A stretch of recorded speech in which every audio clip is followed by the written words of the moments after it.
طارق مسعود کی آواز، طارق مسعود وائس۔ جن لوگوں نے روزے رکھنے ہوتے ہیں ان کی صحت پہ اس سے کوئی فرق نہیں پڑتا کہ سردیوں کے روزے ہوں گے یا گرمیوں کے، تو رکھنے ہی رکھنے ہیں۔ کچھ لوگ ہوتے ہیں جو کنفیوز ہوتے ہیں کہ یار رکھیں یا نہیں رکھیں، وہ بہت پریشان رہتے ہیں۔ دو قسم کے لوگ ہیں جو بالکل پریشان نہیں ہوتے، ایک وہ جنہوں نے رکھنے ہی رکھنے ہیں اور ایک وہ جنہوں نے رکھنے ہیں ہی نہیں، چاہے سردیوں کے ہوں یا گرمیوں کے ہوں۔ یہ دونوں بالکل پریشان نہیں ہوتے۔ جو درمیان والا طبقہ ہے نا، جو سوچتا ہے کہ رکھوں کہ نہیں رکھوں، رکھنے کہ نہیں رکھنے، وہ کیا رہتا ہے؟ پریشان۔ حضرت حکیم اختر صاحب رحمہ اللہ تعالی ایک بات فرمایا کرتے تھے کہ پریشانی کو اگر دور کرنا چاہتے ہو تو شان کو پرے کر دو۔ پریشانی کا مطلب پریشان، شان کو کیا کر دو؟ شان کا مطلب ہماری بھی کوئی شان ہے، ہماری بھی کوئی سوچ ہے، کوئی سوچ نہیں ہے۔ اللہ جو کہے گا وہ ہم کریں گے۔ گرمی ہے، سردی ہے، خزاں ہے، بہار ہے، روزہ تو بہرحال روزہ ہے، وہ تو رکھنا ہے۔ تو اس سے انسان سکون میں رہتا ہے۔ ہمیشہ وہ شخص پریشانی والی زندگی گزارتا ہے جو کسی بھی معاملے میں کنفیوز ہوتا ہے۔ جو غیر مسلم ہے نا، غیر مسلم، اللہ نے ان کی بے سکونی کی قرآن مجید میں جو وجہ بیان کی ہے، وہ وجہ یہی ہے کہ وہ ساری زندگی کنفیوز رہتے ہیں۔ کنفیوز ہونے کی وجہ سے ان کا فیوز اڑ جاتا ہے۔ تو جو جتنا کنفیوز ہوگا اس کی لائف اتنی ہی ایک مشکلات کا شکار ہوگی۔ قرآن میں اللہ نے مثال دی ہے غیر مسلم کی، کیونکہ ان کی حالت کیا ہوتی ہے؟ پہلا تو یہ کہ ان کو یہ پتا نہیں ہے کہ آخرت ہے یا نہیں ہے، سمجھ رہے ہیں؟ یہی نہیں پتا ان کو، یہ دنیا ہی سب کچھ ہے، تو اس دنیا میں اچھا کیا ہے اور برا کیا ہے، یہی ڈیفائن کرتے کرتے اسی کو سمجھتے سمجھتے پوری زندگی لگ جاتی ہے۔ مدرسے والے راستے میں کسی صاحب نے گاڑی غلط پارک کر دی، اس کو ہٹائیں، سرمئی رنگ کی گاڑی ہے، بھائی ایسا نہ کیا کریں یار۔ تو ساری زندگی یہ اس مدرسے والے راستے میں اس طرف یہاں کسی نے گاڑی سرمئی رنگ کی غلط پارک کر دیا، ہم دیکھ نہیں رہے، آنکھیں بند کر رہے ہیں، جو بھی اٹھ کے چلا جائے بھائی، وہ شرمندگی وجہ سے ہو سکتا ہے نہیں اٹھ رہے ہو نا، صحیح ہے؟ تو ابھی تک کوئی نہیں اٹھ رہا بھائی، اگر ہم دیکھ بھی لیں تو کیا ہے، آنکھیں بند کریں گے، جیب پترے بھی آتے ہیں نا بیان میں، مسئلہ یہ ہے، تو وہ کہیں جیب سے کچھ نکال نہ لیں۔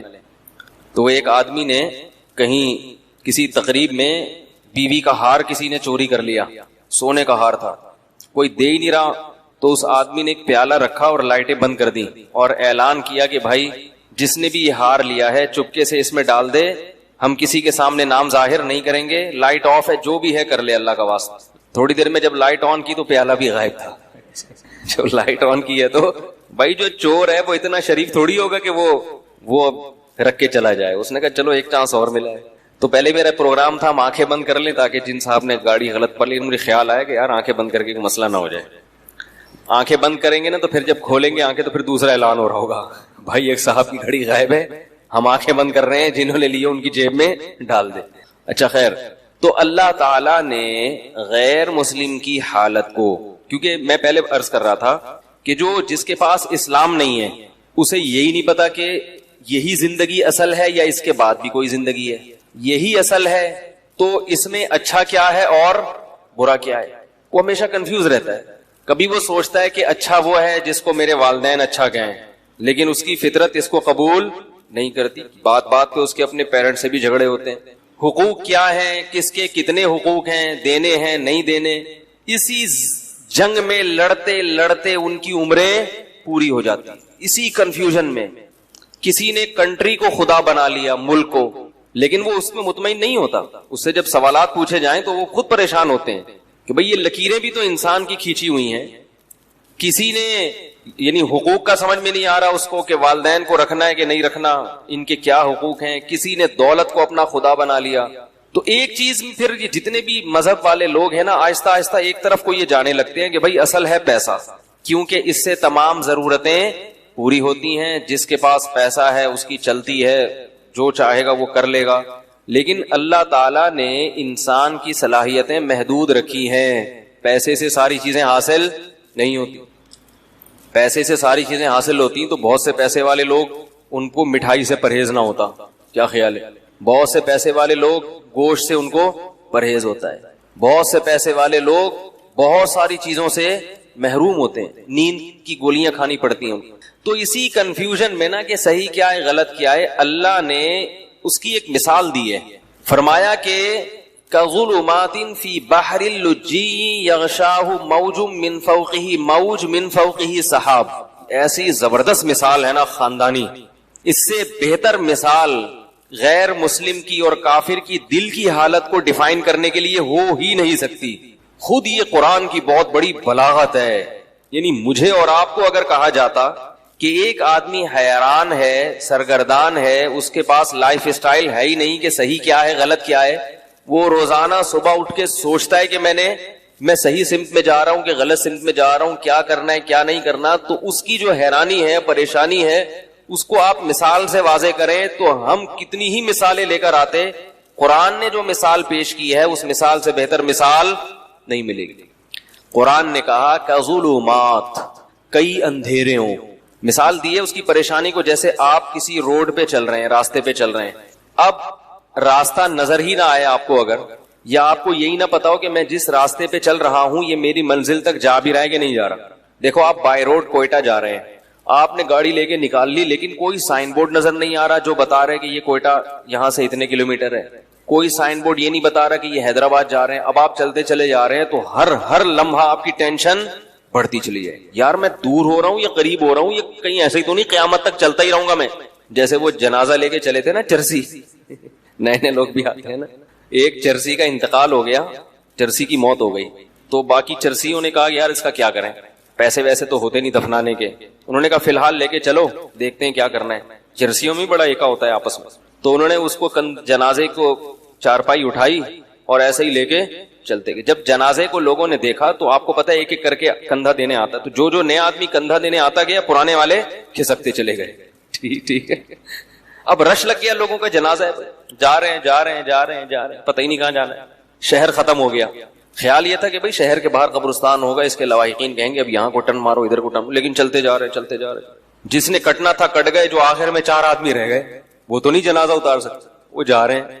کافی دیر بعد ان کو خیال آیا کہ یار اس کو اتارنا کہاں ہے بھائی، اس کو اتارنا کس کا ہے، یہ کون ہے، کس کا ابا ہے، کس کا بیٹا ہے، کس کا بھائی ہے، کس کا چاچا ہے، کس کا ماموں ہے، پتہ ہی نہیں چل رہا. تو چلتے چلے جا رہے ہیں. تو آپ کو منزل ہی کی خبر نہ ہو کہ جانا کہاں ہے تو آپ چلتے چلے جائیں گے اور ٹینشن آپ کی بڑھتی چلی جائے گی. جیسے اس جنازے کی چارپائی والوں کی ٹینشن بڑھ رہی تھی، یار کدھر ٹکائیں اس کو. تو اللہ نے مثال دی ہے کہ ظلمات فی بحر، فرمایا بہت سارے اندھیرے ہوں اور کوئی شخص سمندر کی تہ میں ہو. فی بحر لجی، سمندر بھی بہت زوردار لہروں والا گہرا سمندر جس کی گہرائی میں بہت زیادہ اندھیرا ہوتا ہے. وقت بھی رات کا ہو. یغشاہ موج من فوقہ موج، موج کے اوپر موج چڑھی ہوئی ہے، ایسی گہرائی والا سمندر. من فوقہ سحاب، اور کالی رات میں بادل بھی ہوں کالے جو ستارے اور چاند کی روشنی سے بھی رکاوٹ بن رہے ہوں. اور اندھیرے کا یہ عالم ہے اذا اخرج یدہ لم یکد یراہا، جب اپنا ہاتھ نکال کے وہ دیکھنا چاہتا ہے تو اس بات کا کوئی امکان ہی نہیں ہے کہ ہاتھ بھی دیکھ سکے. یعنی کہ ہاتھ دیکھ نہیں پا رہا، یہ ممکن ہی نہیں ہے، اس کا بھی تصور نہیں ہے. حضرت حکیم الامہ مولانا اشرف علی تھانوی رحمہ اللہ تعالی کی جو تفسیر ہے نا بیان القرآن، ایسی خاندانی تفسیر میں نے آج تک نہیں دیکھی. اس کی اردو بہت گاڑی ہے، اس لیے عام لوگوں کی سمجھ میں نہیں آتی. تو خاص طور پہ جو اہل علم حضرات ہیں، میں تو چھوٹا منہ بڑی بات ہوگی لیکن میں ان سے بڑوں ہی کی نسبت سے ایک بات کہتا ہوں کہ اپنے مطالعہ میں بیان القرآن کو لازمی شامل کرو. حقیقی معنوں میں قرآن کی تفسیر ہے، دائیں بائیں نہیں ہوتا، موضوع من گھڑت ضعیف روایتیں نہیں ہوتی، ٹو دا پوائنٹ بات ہوتی ہے اور قرآن کو حل کیا ہوتا ہے. ایران تران نہیں ہے اس میں. بعض تفسیروں میں ایسا ہوتا ہے کہ اللہ کا کلام کم ہے، آپ کا اپنا پروگرام اس میں زیادہ. پھر ہر شخص نے تفسیر کو بھی اپنے حساب سے ڈھالنے کی کوشش کی ہے، ہر آدمی نا آیتوں سے اپنے مطلب نکال کے اس کو. تو بیان القرآن ایک ایسی تفسیر ہے اردو میں مگر گاڑی اردو ہے، ٹو دا پوائنٹ بات ہوتی ہے. ایسا خاندانی ترجمہ، ہوائی فائرنگ نہیں ہے اس میں. ترجمہ کیسا خاندانی کہ اگر انہوں نے کہیں ہی کا لفظ بڑھایا ہے تو حاشیہ چڑھایا کہ میں نے اس ترجمے میں ہی کیوں بڑھایا ہے، یہ کس قاعدے سے، عربی کے کس قاعدے سے استدلال کیا ہے. بھی کا لفظ بڑھایا ہے تو حاشیے میں عربی میں لکھا ہے کہ یہ بھی میں نے کیوں بڑھایا ہے، اس میں بھی کا لفظ کیوں بڑھایا. ایک ایک لفظ میں کہیں عظیم کا لفظ بڑھا دیا، کہیں تنوین سے کیا یعنی اتنی عربی گرامر کی باریکیاں ہیں کہ وہ علماء ہی سمجھ سکتے ہیں کہ یہ کیسی تفسیر، عوام کو کی پلے پڑنے والی نہیں ہے، یہ بھی پہلے بتا دوں، اردو بہت گاڑی ہے اس میں۔ تو بیان القرآن میں یہ لکھا ہے، اس میں بلاغت کے نکات بھی ہوتے ہیں۔ انہوں نے لکھا ہے کہ ہاتھ کی مثال اللہ نے کیوں دی ہے، اذا خرج یدہ، اللہ نے کہا کہ اتنا اندھیرا ہے کہ ہاتھ نکال کے دیکھنا چاہے تو وہ بھی نظر نہیں آتا، فرمایا اس لیے کہ ہاتھ کو اپنے حساب سے قریب اور دور کر سکتے۔ بعض لوگوں کی دور کی نظر کمزور ہے، بعض کی قریب کی نظر کمزور ہے۔ ہاتھ کے علاوہ جو ہے نا، ہاتھ جب آپ ایسے کریں، ایسے کر لو، تھوڑا دور کر لو، یوں آنکھیں پھاڑ کے تھوڑا سا، اور اپنے حساب سے مینج کر سکتے ہو آپ اس کو۔ اپنا ہاتھ بھی اگر سجائی نہیں دے رہا، کس قدر اندھیرا ہوگا؟ تو اللہ فرماتے ہیں اس شخص کی مثال ہے کس کی، جس کے پاس ہدایت کی روشنی نہیں ہے۔ جیسے یہ حیران سرگردان سفر کرے گا، اب اس کو کیا پتا کہ اگلا قدم میں نے کہاں رکھنا ہے، اگلے قدم میں کھائی ہے یا پھول بچھے ہوئے ہیں یا قالین بچھے ہوئے ہیں۔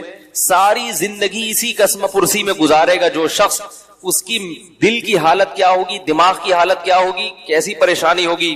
یہ دنیا کا عذاب ہے ان لوگوں کے لیے جو شریعت کو فالو نہیں کرتے، ہر شخص کو خوش کرنے کی کوشش میں لگے ہوئے ہیں۔ داڑھی کیوں نہیں رکھی جاتی، لوگ کیا کہیں گے؟ تو کیا بغیر داڑھی والوں سے لوگ خوش ہیں بھائی؟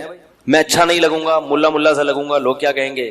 تو بھائی لوگوں کا تو میں تو اب تو مجھے تو یوٹیوب پہ سب سے آیا ہوں نا، کوئی صفائی پہ بیان کرو، اس بیان پہ پھر کمنٹس آتے ہیں۔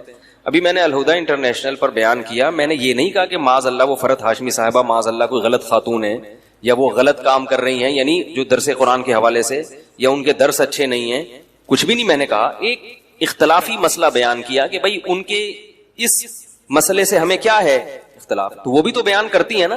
بھائی جمہور امت کے خلاف انہوں نے ایک مسئلہ بیان کیا، اس پہ تو کوئی نیگیٹو کمنٹ نہیں کرے گا۔ ہم نے بتایا کہ بھائی وہی مسئلہ درست ہے جو جمہور امت کا ہے، اس پہ دلائل دے دیے، کوئی طنز نہیں، کوئی کیچڑ نہیں، کوئی کفر کے فتوے نہیں، کوئی گمراہی کے فتوے نہیں۔ لیکن آپ دیکھو اس پہ کمنٹس، آج میں دیکھ رہا تھا کسی فیس بک پہ، اب ان لوگ کو تو اپنے بزرگوں کی جو ہے نا وہ غلط باتوں کو سیدھے کرنے سے فرصت ہی نہیں ملتی۔ بھائی ہم نے بزرگوں کی بات کب کی ہے، اس میں قرآن و سنت کی بات کی ہے، اور اگر بزرگ کی بات کر رہے ہیں تو ہم اپنے نہیں، وہ آپ کے بھی بزرگ ہیں، وہ ساری امت کے بزرگ ہیں۔ امام شافعی صرف ہمارے تھوڑی ہیں، امام احمد ابن حنبل صرف ہمارے تھوڑی ہیں۔ کسی نے یہ بھی کمنٹس کیے کہ امام ابو حنیفہ اگر پوری امت میں اکیلے چل رہے ہو تو بھی تو آپ جمہور سے ہٹ کے امام حنیفہ کی بات کو مانتے ہو۔ پہلی بات یہ کہ امام ابو حنیفہ پر آج کے لوگوں کو قیاس نہیں کیا جا سکتا، وہ مجتہد تھے۔ دوسری بات یہ کہ امام ابو حنیفہ کے بھی بہت سے اقوال ایسے ہیں جن کو حنفیوں نے ترک کیا ہے، جو پوری امت سے الگ تھے۔ میں ان کی مثال دوں گا تو بات لمبی ہو جائے گی، تو اس لیے وہی بات ہے کہ ایک بات کرو پھر اس پہ کمنٹس، پھر بات کرو تو کوئی فائدہ نہیں ہے۔ حضرت مولانا طاہر جمیل صاحب سے ملاقات ہوئی، انہوں نے فرمایا کہ چھوڑ دو پبلک کو اپنے حال، یہ کبھی بھی آپ کو جینے، ان کا کام ہے منفی چیزیں نکال کے بس کچھ نہ کچھ کرتے رہنا۔ تو یہ کوئی اختلاف کی مثلا اختلاف اور فرقواریت کی بات نہیں ہے کہ ایک عالم اگر اپنی رائے بیان کرے دلائل سے دوسرے کے احترام کے ساتھ، تو اس کا یہ مطلب نہیں ہوتا کہ ہم دوسرے کو غلط سمجھ رہے ہیں یا سارے سلسلے غلط ہیں، بس میں ہی جنت میں جاؤں گا باقی سارے کہاں جائیں گے؟ جہنم میں۔ ایسا یہ مقصد نہیں ہوتا۔ تو خیر، تو اللہ تعالیٰ نے یعنی دنیا میں سزا کیا دی ہے؟ میں یہ عرض کر رہا تھا کہ ہم دنیا کو خوش کرنے کے لیے کام کرتے ہیں مگر دنیا خوش۔ ایک اور چھوٹی سی بات کر دوں، بات چل پڑی ہے، کسی نے ابھی یہ بھی کہا کہ یہ مفتی طارق صاحب جو ہیں کروڑوں روپے کما رہے ہیں یوٹیوب سے۔ یہ کیا کر رہے ہیں؟ ایک دھیلا بھی نہیں کما رہا، ایک سکہ رائج الوقت بھی نہیں کما رہا۔ نہیں آ رہی بات؟ میرا جو اپنا چینل ہے وہ بھی ابھی تک ہم نے رجسٹرڈ نہیں کیا، اور میرے بیانات سے لوگ کروڑوں روپے کما چکے ہیں جن پر میں نے کوئی پابندی نہیں لگائی اور ان سے ایک روپیہ بھی نہیں مانگا۔ یہ اتنا بڑا ظرف مولویوں ہی کا ہوتا ہے، سمجھ رہے ہیں؟ حالانکہ میں اگر ان سے کہوں کہ آپ 80% مجھے دیں گے، 20% آپ رکھیں گے، تو ان کو ماننا پڑے گا یہ، اور وہ پھر بھی مجبور ہوں گے کیونکہ وہ میرے بیانات سے اتنے پیسے کما رہے ہیں۔ نہیں آ رہی میرا خیال ہے بات؟ پھر بھی نہیں میں کہتا ان سے، مجھے غیر اخلاقی حرکت لگتی، ٹھیک ہے یار کمانے دو، بیان تو پھیلا رہے ہیں نا، تبلیغ تو ہو رہی ہے، لیکن اس کے کچھ نقصانات سامنے آئے ہیں۔ ان نقصانات کو کنٹرول کرنے کے لیے پھر ہم ابھی اس کو اپنے چینل کو رجسٹرڈ کروا رہے ہیں۔ اس پہ بھی چونکہ اس لیے کہہ رہا ہوں کہ جب رجسٹرڈ نہیں ہے تو کروڑوں روپے کے تانے سننے کو مل رہے ہیں، رجسٹرڈ ہوگا تو پھر کیا ہوگا۔ اور یوٹیوب کے ذریعے اگر کوئی عالم پیسے کماتا ہے تو بالکل حلال ہے، اس میں کوئی پابندی بولو بھائی نہیں ہے۔ اگر میں بھی کمانا شروع کر دوں تو مجھے بھی اس پہ پھر صفائی پیش کرنے کی ضرورت نہیں رہے گی، جائز ہے بالکل یہ، اس لیے کہ یہ لوگوں سے نہیں کمائے جا رہے، یعنی یہ جو لوگ چینل کے ذریعے پیسے کما رہے ہیں, مختلف چینلز ہیں, تو لوگ مجھے کہتے ہیں یہ تو آپ کے چینل سے پیسے کما رہے ہیں, ان کو روکو. میں نے کہا پیسے کمانے سے کیوں روکوں میں کسی کو بھائی؟ وہ پبلک سے پیسے کما رہے ہوتے ہیں نا, کہ مفتی صاحب کا بیان جب دیں گے آپ کو, جب 50 روپے کا ایک بیان, یہ غلط ہوتا ہے یار, نصیحت کی بات ہے. وہ گوگل سے کما رہے ہیں, کیونکہ گوگل بھی فری میں, گوگل خود کما رہا ہے. تو جو آدمی کما رہا ہو نا اس کو نچوڑنا چاہیے, بتا رہا ہوں. گوگل خود بھی تو یہ کام فری میں نہیں کر رہا, وہ آپ کے جو ویورز بڑھتے ہیں اس کو ایڈورٹائز ملتے ہیں, وہ اس سے کما رہا ہے, تو اس کا فرض بنتا ہے کہ وہ آپ کو بھی دے. تو گوگل سے تو کماؤ بھائی, کیا خیال ہے؟ تو لیکن لوگوں نے الزام ہے کروڑوں روپے کما رہے ہیں, 1 روپیہ بھی نہیں کما رہا. تو لیکن کمانا غلط نہیں ہے, حلال کمائیے, جو چاہے مولانا صاحب کمائیں, چاہے عام آدمی کمائے, کوئی حرج نہیں. اور میں بے وقوف ہوں جو میں نہیں کما رہا, حقیقت بتا رہا ہوں. یہ کوئی مجھے کوئی یہ نہیں, کوئی فخر سے نہیں کہہ رہا کہ بھائی جب تمہیں گوگل پیسے دے رہا ہے, مفتی طارق مسعود صاحب کو دینے کے لیے تیار ہے, تو مفتی صاحب کیوں نہیں لے رہے؟ اچھا ہے اگر لے لیں, اپنے بچوں کو اور اچھا کھلا دے تو کیا ہے. لیکن بات یہ کہ ہمارے پاس ٹائم ہی نہیں ہے, فرصت ہی نہیں ہے ان چیزوں کے سوچنے کی, کہ بھائی یہ تو اب اتنی جو ہمارا شیڈول ہے وہ لائف کا اتنا ٹف ہے کہ یہ بھی نہیں پتا چلتا کہ ہمارے فائدے کی کیا کیا, دنیاوی فائدے کی کیا کیا چیزیں ہیں جن سے ہم فائدہ. میرے کچھ چھوٹے موٹے بزنس بھی ہیں, ان بزنس کا جو میں نے بیڑا غرق کیا ہوا ہے نا, مجھے کبھی کبھار میں اپنے آپ کو بولتا ہوں تم مجھے تو تنہائی میں ملو, دھمکی دے. میں بزنس نہیں بتاؤں گا کیونکہ میں یہاں اپنے کاروبار کی پبلسٹی کے لیے نہیں بیٹھا ہوا, لیکن ایسا بیڑا غرق کیا ہوا ہے اس بزنس کا میں نے, کسٹمروں کی ایسی کی تیسی کی ہوئی ہے کہ وہ کہتے ہیں یار یا تو مفتی صاحب یہ کاروبار چھوڑ دو ورنہ ہمیں ذلیل نہ کیا کرو.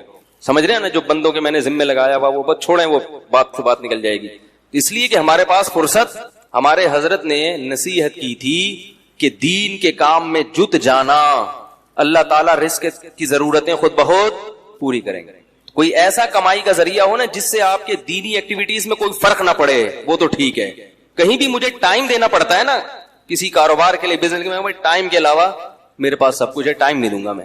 ٹائم میں اپنے کاموں میں خرچ کروں گا, جو اللہ ٹوٹا پھوٹا ہم سے دین کا کام لے رہا ہے اس میں خرچ کریں گے, کیونکہ وہ اگر ہم اس میں لگ گئے نا تو پھر تو ہمیں ضرورت کیا تھی بھائی مولوی بننے کی. خیر, تو طنز, اعتراض, پتہ نہیں نیگیٹو باتیں, کوئی یا رسول اللہ پہ کلپ, کوئی فلانے پہ کلپ, صفائیاں پیش کر کے تھک گئے بھائی. ہم ان کو کافر نہیں کہتے, اللہ کے بندو, ان کے پیچھے نماز, اس کے پیچھے زکات, اس کے پیچھے روزہ, یہی چل رہا ہے. تو وہی حضرت کی بات یاد آتی ہے, بھائی کام میں لگے رہو. اچھا یہ بھی ہے کہ وہ ابھی میں گیا تو فیصل آباد میں بڑی اسٹائلش ویڈیوز آئی ہیں میری, مفتی صاحب کی یہ اسٹائل ہاتھ کا یہ جا رہا ہے, وہ نا تقریر کر یہ اسٹائل, میں خود دیکھ کے حیران ہو گیا. میں نے کہا کوئی فلم ہے یا مفتی صاحب کا. اس پہ بھی بعض لوگوں نے, بعض کو واقعی بدگمانی بھی ہوتی ہے کہ یار یہ کیا فلمی ہیرو کی طرح انہوں نے شروع کر دیا ہے, کے لیے بناتے ہیں, سمجھ رہے ہیں. اب مفتی صاحب کو کہیں گھوڑے پہ بیٹھے میں دیکھ لیا, ابھی میں جھنگ گیا تھا, 2 گھنٹے گھوڑ سواری کی الحمدللہ, 10 کلومیٹر گھوڑے پہ چلاؤں میں, بہت سختی سے منع کیا. کسی نے ویڈیو اپلوڈ فل اسپیڈ میں بھگایا ہے, وہ جو ایبٹ آباد والا ہے نا سلو موشن, وہ نہیں, خاندانی بھگایا گھوڑا, ایسی اسپیڈ میں گھڑ سواری. بڑا شوق ہے مجھے, ویڈیو اپلوڈ کرنے سے منع کیا سختی سے, کسی نے نہیں کرنی, کیونکہ کوئی فلم کے ہیرو تھوڑی ہیں ہم کو مفتی صاحب یہ اسٹائل میں آ رہے ہیں, اب گھوڑے پہ یوں کر کے بیٹھے ہوئے ہیں. لیکن پھر بھی لوگ اپنے چینل کی پبلسٹی کے لیے کیا کرتے ہیں, بولو بھائی اپلوڈ کرو. البتہ بعض مرتبہ میں خود اپلوڈ ہونے دیتا ہوں تاکہ لوگوں کے, بعض ویڈیوز ایسی ہیں تاکہ لوگوں کے ذہنوں میں جو مولویوں کا غلط تصور بیٹھ گیا ہے نا, یہ دینداروں کا, وہ تصور نکلے. سمجھ رہے ہیں, وہ سمجھتے ہیں کہ بس یہ دلہن کی طرح مسجد میں آئے, ایسے 4 آدمی ان کو پکڑ کے لے کے جائیں, اور خراما یہ نہ چل سکتے ہیں, نہ دوڑ سکتے ہیں, نہ گھڑ سواری. اس سے نوجوان لوگوں کو تبلیغ بھی مقصد ہوتی ہے کہ ایسی پازیٹیو ایکٹیویٹیز میں اپنے اوقات کو, بولو بھائی, صرف کرو, گھڑ سواری کرو, سوئمنگ کرو. دیکھو مفتی صاحب مولوی ہو کے گھوڑے پہ دوڑ رہے ہیں, کمبخت مائیں بچوں کو تانے دیں, وہ دیکھو مولوی ہیں, وہ مولوی ہو کے گھڑ سواری پہ, ان کے بچے دیکھو کتنے ہیں ماشاءاللہ, وہ اتنے بچوں کے باپ ہو کے گھوڑے پہ دوڑ رہے, تو کمبخت 18-19 سال کا, تجھے صوفے سے اٹھ نہیں سکتا تو اپنے سہارے پہ, پولیس بلوانی پڑتی ہے تجھے دھکے لگانے کے لیے. تو تھوڑی غیرت دلائیں مائیں اپنے بچوں کو, باپ اپنے بیٹوں کو, یہ بھی ہمارے دین کا حصہ ہے. تو اس لیے جو یہی ہے کہ وہ چلتا رہے گا یہ سارا سیٹ اپ. خیر, تو اللہ تعالیٰ نے کیا مثال دی, ہمیں یس کر رہا تھا کہ ہم بھی کیا کرتے ہیں. کافر تو مکمل کنفیوز ہوتا ہے, مسلمان آدھا تیتر آدھا بٹیر, وہ کلمہ تو پڑھ لیتا ہے, جنت جہنم پہ یقین بھی کر لیتا ہے, لیکن آدھی شریعت کو فالو کرتا ہے. اتوار کو بیان سننے آ جائے گا, جمعے کا بیان سن لے گا, لیکن بہت ساری چیزوں میں کیا کرے گا, یار نہیں یار یہ بیوی ناراض ہو جائے گی, یار یہ تو ابا, یہ تو دوست بولیں گے یار تم تو پروفیشنل مولوی لگ رہے ہو بالکل ہی, یار تم تو بالکل ہی یار یعنی عجیب سے ہو گئے ہو. اس طرح کی باتیں لوگ کرتے ہیں. تو ایسے لوگ یہ سمجھتے ہیں کہ ہم لوگوں کو خوش کر کے سکون کی زندگی گزاریں گے، حالانکہ وہ سکون کی زندگی نہیں گزار سکتے. کیوں؟ قرآن نے اس کو بڑا اچھی مثال سے سمجھایا ہے. فرمایا ضرب اللہ مثلا رجلا فیہ شرکاء متشاکسون ومثلا ورجلا سلما لرجل. فرمایا بتاؤ ایک آدمی ایسا ہے جس کے کئی آقا ہوں، کئی محبوب ہوں، اور وہ کئی محبوب بھی ایسے ہیں جن کے مزاجوں میں آپس میں بڑا اختلاف ہو. کئی محبوب ایسے ہیں جن کے مزاجوں میں آپس میں، مثال دیتا ہوں، کسی کی 4 بیویاں اور چاروں اپوزٹ دماغ کی ہیں، تو وہ ڈپریشن کا مریض بنے گا کہ نہیں بنے گا؟ چاروں کو خوش رکھنا اس کے لیے ممکن ہو گئی. چاروں کا مزاج بالکل الگ، چاروں پھڈے باز. وہ کہتی ہے میری دعوت قبول کرو، میرے ہاں ناشتہ کرو، کہہ رہی ناشتہ آپ نے میرے ہاں ہی کرنا ہے. تیسری کہہ رہی ناشتہ تو آپ کا باپ بھی میرے ہاں کرے گا. چوتھی کہہ رہی ہے ناشتہ روزانہ کس کے گھر ہوگا؟ میرے. ایک کے ابا ایس ایچ او ہیں، ایک کے ڈی ایس پی، ایک کے آرمی میں کرنل ہیں، اور ایک کے ابا علاقے کے ناظم ہیں بھائی، اور ہول سیل کے حساب سے سالے بھی ہیں. اب چاروں کا مطالبہ کیا ہے؟ ناشتہ کس کے یہاں ہوگا؟ آپ کہو گے بھائی ناشتہ تمہارے ہاں، لنچ تمہارے ہاں، ڈنر تمہارے ہاں. کوشش کرو گے نا؟ نہیں. متشاکسون، جھگڑالو، نہ ضدی. بول دیا ناشتہ آپ نے کہاں کرنا ہے؟ ادھر کرنا. بڑھے گا کہ نہیں بڑھے گا؟ یہ ٹینشن سے بولے گا 4 پراٹھے تھوڑی کھا سکتا ہوں میں، چلو ادھر بھی ناشتہ کر لیا، ادھر بھی کر لیا، ادھر بھی. پھر لنچ میں یہی پھڈے بازی. تو چاروں کو خوش رکھ سکتا ہے؟ بولو بھائی نہیں رکھ سکتا. ایک کہہ رہی مجھے اپنے ساتھ سفر پہ لے کے جاؤ، دوسری کہہ رہی اس دفعہ سفر پہ میں نے جانا ہے، تیسری کہہ رہی اس دفعہ تو ان دونوں نہیں جانا، میں نہیں جانا ہے. وہ قرآن اندازی کرے گا نہیں، قرے کو ہم نہیں مانتے، چلو بیگم تمہیں اس دفعہ تمہیں لے جاتا ہوں، اگلے چکر میں تمہیں نہیں، اسی دفعہ میں نے بھی. متشاکسون کا مفہوم سمجھا رہا ہوں آپ. پھڈے باز، ہر ایک کی خواہش ہے کہ ابھی میری جو چاہت ہے اس کو پورا کرو. بھائی آپ پورے ہو جاؤ گے، نہیں ہو سکتا. 4 دوست ہیں، کوئی بھی 4 محبوب ہیں، یا 3 ہیں، یا 2 ہیں، یا کئی سارے ہیں. اللہ فرماتے ہیں یہ شخص کبھی بھی سکون کی زندگی، بولو بھائی. آپ کہیں گے پھر میں 4 کی ترغیب کیوں دیتا ہوں جب سکون اللہ خود کہہ رہے ہیں؟ بھائی وہ اس لیے کہ ایسا ہوتا نہیں ہے کہ چاروں، ایک کا ناشتہ کر لو، ایک کے لنچ کر لو، ایک کے ڈنر کر لو، اگلے دن پھر ناشتہ یہاں کر لو. تو باریاں شریعت نے اسی پھڈے سے بچنے کے لیے، پھر بھی نہیں ہے تو پھر جاؤ ڈاکٹر کو دکھاؤ. ایسا بھی ہوتا ہے بعض دفعہ. ہم کب کہتے ہیں کہ لڈو کھانے کی نیت سے کرو؟ ہم تو کہتے ہیں بھائی جہاد ہے، پٹو گے. ٹھیک ہے، یہ تو ہم پہلے کہتے ہیں. ثواب ملے گا مگر پٹنے کا الگ ملے گا اور شادی کا الگ سے ملے گا. تو ضرورت ہے معاشرے کی. تو اللہ تعالیٰ فرماتے ہیں کہ ایک آدمی ہے ایسے ہیں جس کے محبوب ہیں، جس کے کئی خدا ہیں. ایک خدا کو خوش کرتے ہو، دوسرا خدا ناراض ہو جاتا ہے. دوسرا وہ ہے سلام الرجل، جس کا صرف ایک آقا ہے، اس کو پتا ہے صرف میں نے اس کو خوش کرنا ہے، اس کی چاہتوں کو پورا کرنا ہے. فرمایا بتاؤ هل يستويان مثلا، کیا سکون اور اطمینان میں دونوں برابر ہو سکتے ہیں؟ آج مسئلہ یہ ہے کہ ہم نے ایک اللہ کو محبوب حقیقی بنایا ہی نہیں ہے. جمعے کی نماز پڑھ لیتے ہیں اللہ کو خوش کرنے کے لیے، ایک آدھ روزہ بھی رکھ لیتے ہیں اللہ کو خوش کرنے کے لیے، عید پہ نہا بھی لیتے ہیں اللہ کو خوش کرنے کے لیے. لیکن بہت سارے کام ہیں جن سے اللہ ناراض ہو رہا ہے، مگر بیوی بچے خوش ہو رہے ہیں، وہ بھی چلے گا ساتھ میں. جہیز بھی لے رہے ہیں، نفس خوش ہو رہا ہے اس سے، سود بھی کھا رہے ہیں، بینک کی جاب بھی کر رہے ہیں. رمضان میں جس دن دیکھا کہ یار ذرا آج بڑا مشکل لگے گا، آفس میں دل نہیں لگے گا اگر میں نے کچھ کھایا پیا نہیں، تو روزہ گول. ایک صاحب کا میرے پاس فون آیا کہ حضرت میں وہ 11 بجے آفس آیا ہوں، میں نے سوچا تھا کہ اگر گرمی سخت ہوئی تو چھوڑ دوں گا، گرمی کم ہوئی تو رکھ لوں گا، تو 11 بجے میں نیت کر سکتا ہوں، آج موسم اچھا ہے. میں نے کہا یار تم عجیب آدمی ہو، رکھنا ہے بھائی، یہ تو رکھنا ہی رکھنا ہے. تو کبھی کسی کو معبود، کبھی کسی کو معبود. تو اس سے لوگ کیا ہوتا، اور یہ سب کیا ہیں؟ ایک دوسرے کے مخالف بھی ہیں. ساری مخلوق کو، سارے انسانوں کو آپ کبھی بھی خوش، سارے رشتہ داروں کو خوش نہیں کر سکتے. اماں کو خوش کرو تو بیوی ناراض، بیوی کو خوش کرو تو اماں ناراض، بہنوں کو خوش کرو تو بیگم ناراض. عجیب سا حساب چل رہا ہے. تو کہیں بھی نہیں ہو سکتا. اس لیے قانون بنا دو بھائی ہمارا رب کون ہے؟ اللہ ہے، سب سے پہلے وہ ہے، باقی سب اس کے بعد. ناراض ہوتے ہو تو ہوتے رہو، تم نے بھی مر کے مٹی ہو جانا ہے، ہم نے بھی مر کے مٹی. عزت کرو گے تو اچھی بات ہے، نہیں کرتے تم نے بھی مٹی. جنہوں نے عزت کی ہے فرعون کی ہے بھائی، فرعون بھی گیا اور وہ عزت کرنے والے بھی گئے. فرعون غرق نہ بھی ہوتا تو بھی اب تک تو ویسے ہی مر چکا ہوتا. تو وہ رنگ رلیوں پہ زمانے کی نہ جانا اے دل، یہ خزاں ہے جو انداز بہار آئی ہے. جتنی مردی عزت ہو، شہرت ہو، مٹی میں دفن کرنے کے بعد نا 2-4 دن کے بعد کوئی بھی یاد نہیں کرتا. ایسی دنیا کی حقیقت ہے. شہرت سے تو کبھی بھی متاثر نہیں ہونا چاہیے، اپنی بھی یا کسی اور کی بھی. بڑے بڑی لوگ آئے ہیں دنیا میں، بڑی بڑی شہرتیں حاصل ہوئی ہیں، غائب مرے تو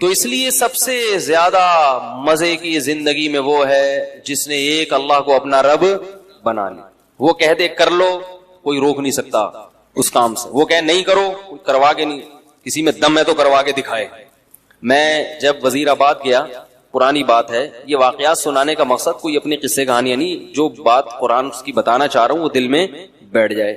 میں جب وزیر آباد گیا نا تو وہاں وہ لوگ بھی سنتے ہیں میرا بیان, تو وہ یہ پرانی بات ہے, تقریباً 13-14 سال پرانی. تو انہوں نے 1 مہینہ رمضان کا میں نے وہاں گزارا. وہ میرے درس ہوئے, انہوں نے بڑا میرے درس کو پسند کیا. تو انہوں نے مجھے کہا کہ آپ یہیں ٹھہریں, اب آپ یہاں امامت بھی کریں اور یہاں خطابت بھی, ہم آپ کو اتنی تنخواہ دیں گے, حج کرائیں گے, یہ کریں گے. بڑا بھاری بھرکم لالچ. میں نے کہا نہیں, میں تو کراچی واپس جاؤں گا. میں نے کہا نہیں, میں تو, بچے بھی تھے میرے ساتھ, بہت اکرام کیا انہوں نے, واقعی بڑا اکرام کیا. وزیر آباد میں ایک مسجد ہے دارا کبوترا کے نام سے, وہ لوگ سنتے ہیں کبھی کبھار بیان تو سن رہے ہوں گے.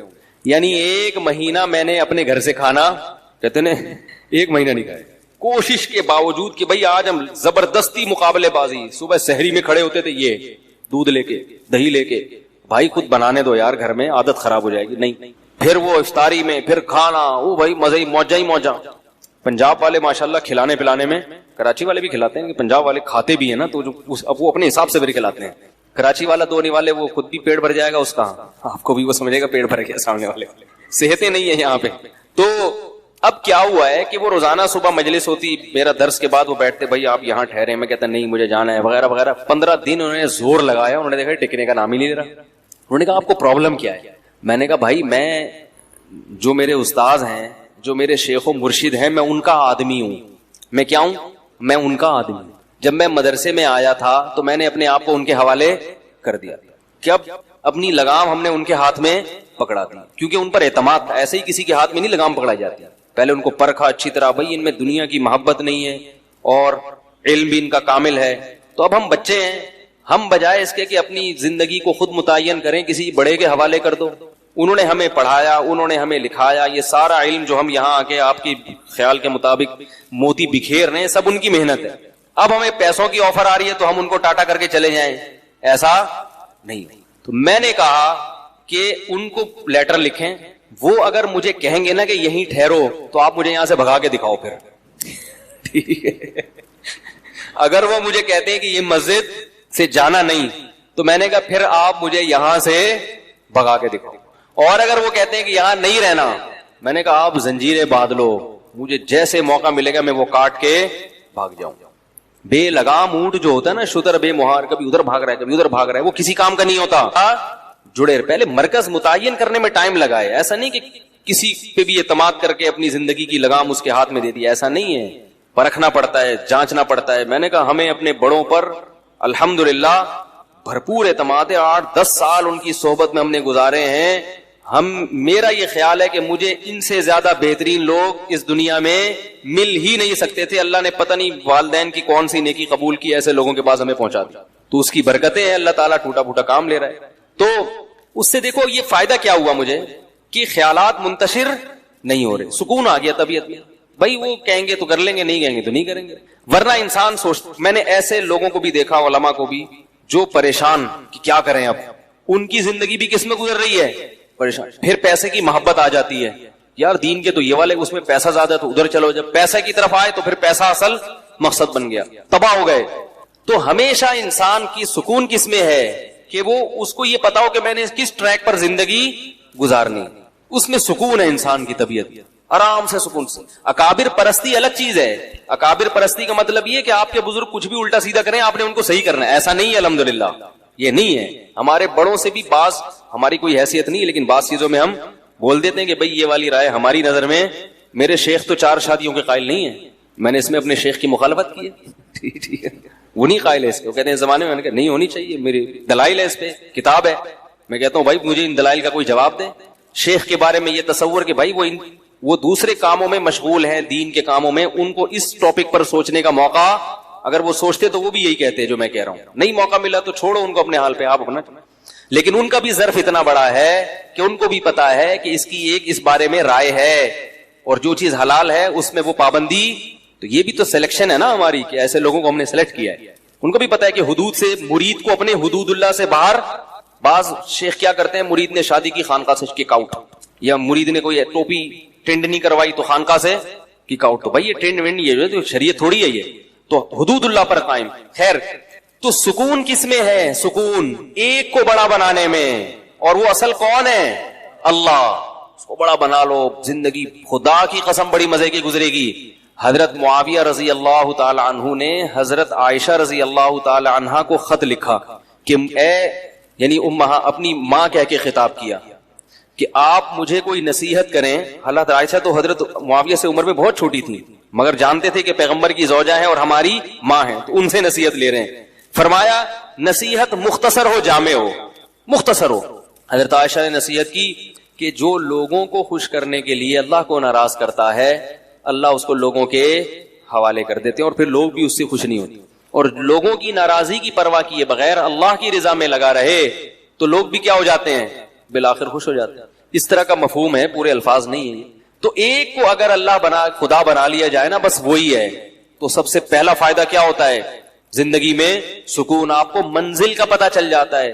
اس لیے میں اتنی لمبی تقریر کر رہا ہوں کہ دیکھو بھائی, یہ جو فرائض و واجبات ہیں اس میں ہمارے پاس آپشن نہیں ہے. رمضان کے روزے صرف مسافر چھوڑ سکتا ہے اور بیمار, ان دو کے علاوہ کوئی بھی روزہ نہیں چھوڑ سکتا. اور سفر میں بھی اگر تکلیف اور مشقت نہ ہو تو روزہ رکھنا افضل ہے تاکہ رمضان کی فضیلت حاصل ہو. وہ جو حدیث میں آتا ہے لیس من البر الصیام فی السفر, سفر میں روزہ نیکی نہیں ہے, وہ اس سے وہ سفر مراد ہے جس میں تکلیف و مشقت ہو. آج کل جہازوں کے سفر ہیں, ٹرینوں کے سفر ہیں, بسوں کے سفر ہیں, بہت آرام سے روزہ رکھ سکتے ہیں, نہیں چھوڑنا چاہیے, اس میں فضیلت سے محروم ہو جائیں گے رمضان کی. تو اس لیے پہلا تو یہ کام کرنا ہے کہ ہمت کرنی ہے, کسی نے بھی ایک بھی روزہ قضا, بولو بھائی. اس کے آخرت کے فائدے تو بہت ہیں جو آپ علماء سے سنتے رہتے ہیں, میں کچھ دنیا کے فائدے آپ کو بتا دیتا ہوں. آخرت کے فائدے تو بہت ہیں نا, وہ تو آپ کو خود محسوس ہوگا جب روزہ رکھتے ہیں. رمضان کے آخری عشرے میں دل نرم ہو جاتا ہے. اللہ نے روزے دار کا جو بھوکا پیاسا رہتا ہے نا, اس کے لیے جنت میں الگ دروازے بنائے ہیں, اور ان کے نام کیسے رکھے ہیں؟ ریان, سیراب کرنے والا, کیونکہ اس نے اللہ کی خاطر پیاس برداشت کی, اللہ اس کو اپنی دست رحمت سے سیراب کریں گے الگ سے. اور یہ عبادت مسلمانوں کے علاوہ کسی اور کے پاس نہیں.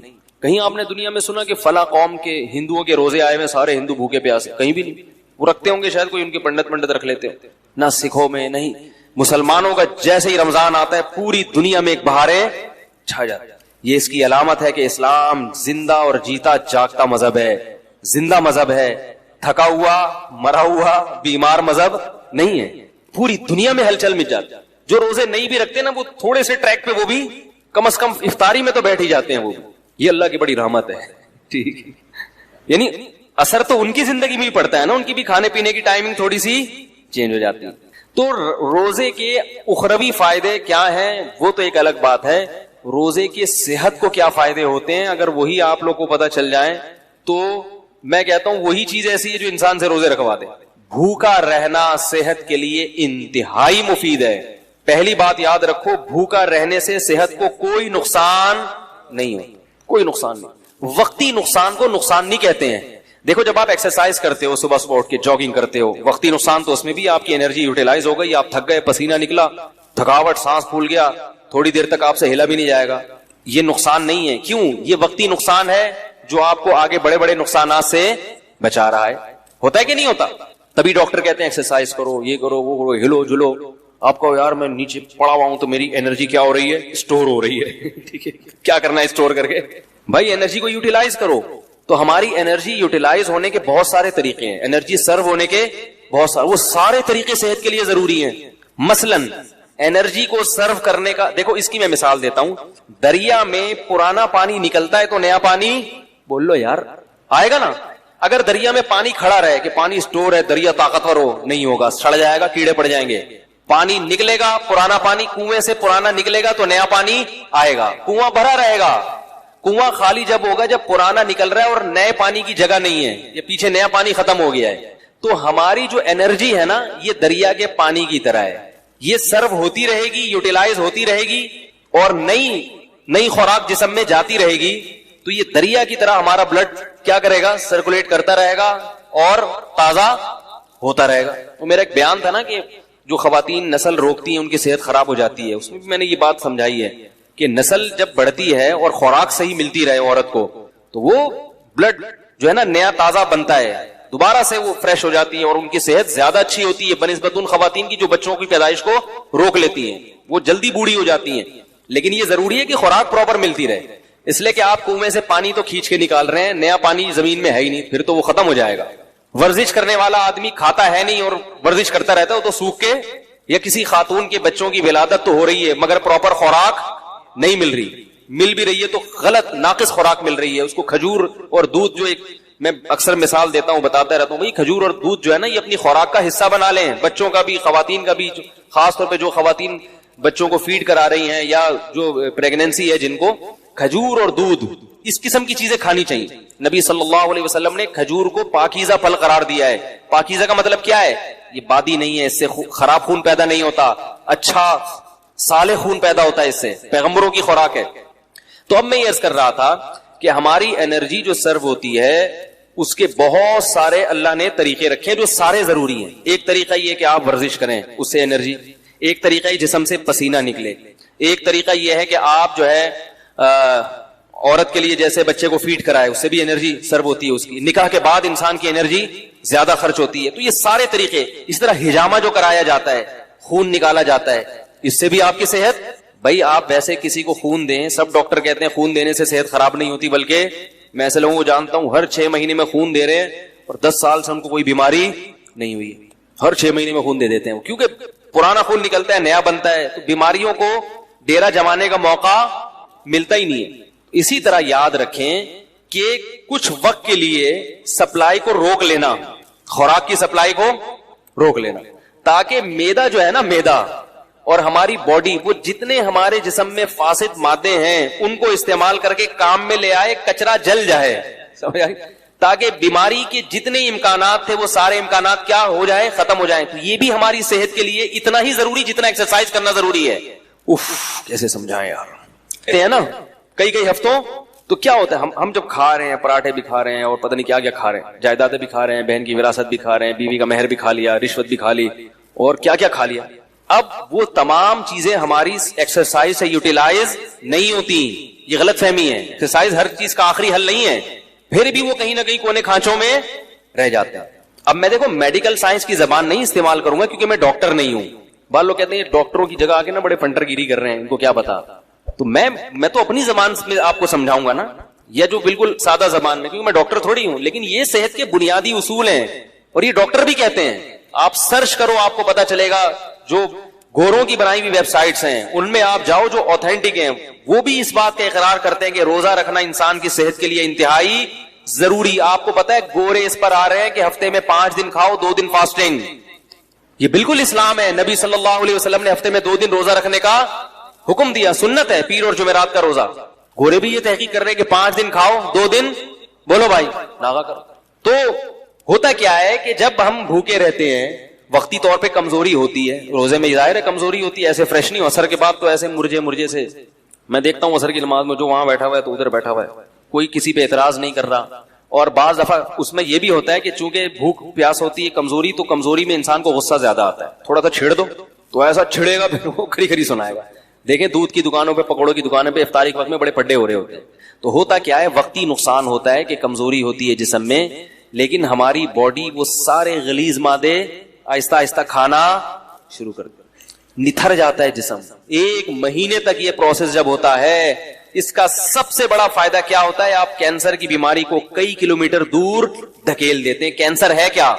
یہ جو فاضل مادے ہیں نا جسم میں، جو ہماری سیلز کی جو نیچرل ٹوٹ پھوٹ نہیں ہوتی، پھر یہ کہیں سے ادھر سے پھوڑا بن کے نکلا. تو اس کو میں دیسی زبان میں کہوں گا، یہ جو پراٹھے ہیں نا جو ضرورت سے زیادہ کھا رہے ہو، یہ پھوڑے بن کے نکلنا شروع ہو جاتے ہیں. وہ جو ہمارے خلیے ہیں، جو سیلز ہیں، ان کی ٹوٹ پھوٹ غلط طرح سے ٹوٹ پھوٹ ہونے لگتی ہے. بچوں میں کینسر کے امکان کم کیوں ہوتا ہے؟ ان کی گروتھ ہو رہی ہے، وہ جو کھا رہے ہیں. جب آپ کی ایک عمر تک آپ پہنچ گئے، آپ کی گروتھ رک گئی، اب آپ جو اضافی کھاؤ گے وہ بیماری کی شکل میں ظاہر ہوگا. تو روزہ رکھنا یہ کینسر کو بولو بھائی دور کر دے. بلکہ بعض حکیموں کی مستند ذرائع سے ہمیں اطلاع ملی ہے کہ انہوں نے کینسر کا جو علاج کرایا ہے وہ مریض کو بھوکا رکھ کے کرایا ہے. ایسے بھی کینسر کے مریض لا علاج مرض جن کو بڑے بڑے ہسپتالوں نے کہہ دیا کہ یہ ٹھیک نہیں ہو سکتے, ان کو قبلہ حکیم نے کیا کیا, کھانا پینا چھوڑ دو اس کا. وہ ایسا بیچارہ سوکھ کے ہڈیوں کا ڈھانچہ, جب دیکھتے نا کہ مر رہا ہے تو 2 قطرے ٹپکا دیے گلوکوز کے, بس مرے نہیں. اس سے کیا فائدہ ہوا ہے کہ وہ جو کینسر کے جراثیم تھے نا وہ بھی آہستہ آہستہ, بھائی ان کو بھی تو یہ پراٹھوں سے ہی وہ بھی تو یہی برگر پیزا جا رہا ہے نا, وہ بھی تو یہی کھاتے ہیں, ان کو بھی خوراک بولو بھائی نہیں ملی, وہ بھی کمزور ہو کے مر گئے. اور جب دیکھا ہے کہ قبلہ حکیم نے کہ یہ بالکل مر گئے ہیں, اب اس کو کھلانا شروع کر دیا. یہ علاج ہوا کرتا تھا پہلے زمانے میں کینسر کا, لیکن یہ بڑا خطرناک ہے, اس میں حضرت جی بھی ٹہل سکتے ہیں جراثیم کے ساتھ. خود یہ جو اتنا بڑا جرثوم ہے یہ بھی چلا گیا دنیا سے, لیکن اس طرح کئی لوگوں کا علاج ہوا ہے. تو اس اسٹیج پہ پہنچنے سے پہلے اگر انسان اپنے آپ کو بھوکا رکھنے کا عادی بنا لے تو اچھا نہیں ہے. کیا خیال ہے؟ تو یہ بہت مفید ہے صحت کے لیے, اور گرمیوں کے روزے زیادہ مفید ہیں کیونکہ اس میں پسینہ نکلتا ہے, پیاس کی شدت بڑھتی ہے, اس میں وہ روزے کے مقاصد جلدی حاصل ہوتے ہیں بنسبت سردیوں کے. یہ آپ کو جسمانی فائدہ ہوتا ہے. ایک جسمانی فائدہ آپ کو کیا ہوتا ہے, ایک اور, آپ میں قوت برداشت بڑھتی ہے. جو کھانے پینے والا آدمی ہے نا, ہر وقت اس کو کچھ نہ کچھ چاہیے ورنہ اس کا دل نہیں لگتا. جب آپ کئی گھنٹوں بھوکے رہتے ہیں تو آپ بھوکے رہ کے بھی کام کرنے کے عادی ہو جاتے ہیں. اس کا فائدہ کیا ہوگا کہ آپ اس عادت کو مینٹین رکھ سکتے ہیں پھر پورے سال, کہ یار میں رمضان میں اتنا تھوڑا کھا کے اتنا اچھا چلا ہوں, تو اب میں دوپہر کھانا تھوڑا کھا کے کیوں نہیں چل سکتا. تو پورے سال پھر آپ کم کھانے پہ گزارا کر سکتے ہیں. اور اگر کم کھانے پہ آ گئے تو بیماریاں ویسے ہی سارے مسائل ہی زیادہ.